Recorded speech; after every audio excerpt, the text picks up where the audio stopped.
जी अस्सलाम वालेकुम। मेरे नाम बशीरा है। मेरी दोतरी है तो यह दोतरा है। धी भी मर गई, इको धी आई तो जमाई भी मर गया। इन्होंने दूआ बच्चों लैके मैं अपने कोल लै आई हाँ। तेरा मेरा करके तो मैं वक्त पे लगानी हाँ तो इन्होंने बच्चों पे पालनी हाँ। रोज़ियां का महीना रोज़े नाल जी दो बेटे आन, वो भी बाल बच्चेदार आन, आपो अपन बीबियां लैके तुर गन। मेरा तो अल्लाह तो बिना आसरा कोई नहीं। इस वास्ते रोज़ा खोलन तो ही बड़ी परेशान हो रही। साढ़े को कोई शाय नहीं। अल्लाह जी 5000 रुपया तुहाडा गलिया मैंने लभ गया।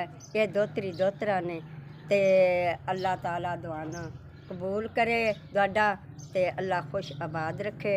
ते इन्हां दा माँ प्यो फौत हो गया। ये मेरे दोतरी दोतरा मेरे कोल आंदे। अल्लाह जी भला होवे जी। रोज़ियां दा महीना आई ते बच्चों दा रोज़ियां दा महीना सौखा गुजर जादा। तुसा सौदा पैसे दिते नसी पवा लांदे। सौदा भला होवे तुहाडा, अल्लाह सुख दे, अल्लाह बाला दे।